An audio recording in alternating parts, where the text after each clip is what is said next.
Hello, I'm InSecureByte and I will show you how to install BackTrack 5.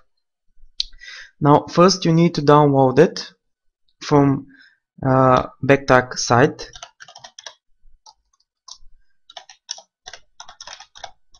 By searching in Google, then clicking on downloads, you can choose to register or download it directly. I will download it directly. Next you can choose to use GNOME or KDE. Now I usually use GNOME, but you can choose, there is no direct difference. Next you can choose 32 or 64 bits, that depends on your system, and ICO or VMware or direct and torrent download. Now I usually use torrent download because it's faster, but it all depends on where you are. Now click download and download it.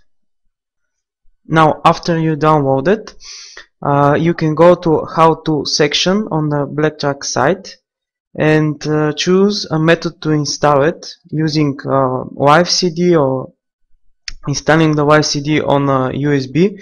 Now I usually use this method, UNet boot, which is easy and it's much more faster than burning it to a CD. Now after you do that, you have to set your system to load from the CD or from the live USB and restart it. Now I'm going to use VirtualBox because I have to record the whole process, but you can do the same on your system, or you can do it on VirtualBox if you want to experiment with BackTrack 5. I will use a system that already have Windows 7 installed on it, so I can show you how to dual boot. So insert your USB flash drive or your live CD, restart, and it's supposed to boot from the CD, yes, or the live USB.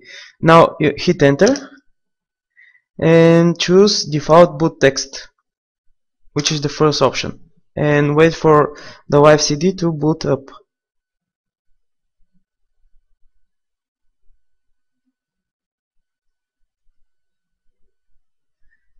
Almost every time is fast. That's one of the good things about Linux. It has very fast booting time. Now keep in mind that this is a live CD, so it may take time. And here is the beginning screen. Now you log in as root, so type start X, enter, and this will load the X graphical server, which is your graphical environment. Now once again I chosen GNOME, but there is no difference if you want to use KDE. It's all on to you. Now when the system is loaded like this, hit install BackTrack, double click, and wait for the screen. Now the first screen will ask of you what language to choose. Now I will use English. The next one will ask you where you are. Now I will use this time, and you can choose whatever you want. The next thing is the keyboard layout. I will choose USA, but you can choose whatever English you want to use to write. And the next one is the important one. Now BackTrack will scan your hard disk right now and see what is on it. Now as you can see, mine have 100 megabytes for the Windows 7 loader, and the other ones are to the Windows 7 itself. So I will choose the option install them side by side right here, because I want to dual boot between them. And then with this sidebar, you can choose, not sidebar, with this scroll you can choose how big the BackTrack will be and how big the Windows is.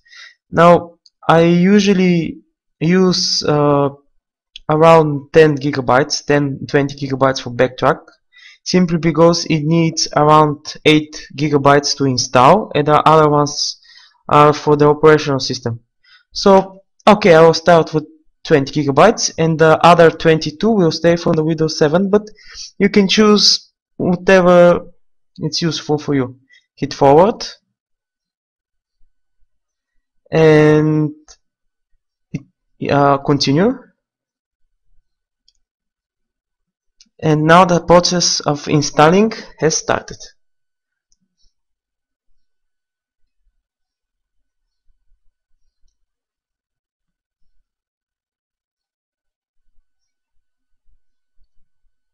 Okay, so now it's asking, is everything in order? Yes.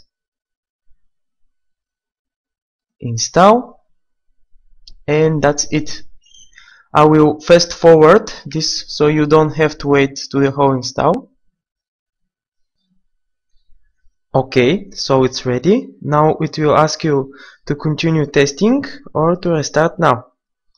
Now I will hit restart now, and the next thing is going to ask me to remove my USB or live CD, and you have to do it yourself. I will remove it from the virtual machine.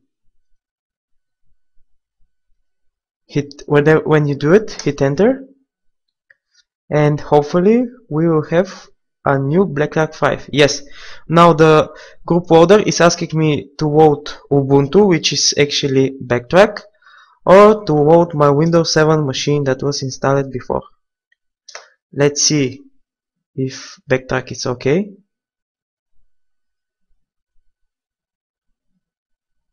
Waiting it to vote. Now you can do the absolute same thing if you're using KDE. Just download the KDE CD image and it will work. Now everything has loaded, and now it's asking me to log in.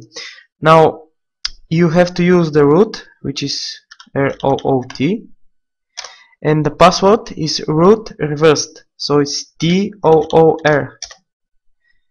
And now it has loaded. To start your graphical server, again type start X, and hopefully everything will be okay.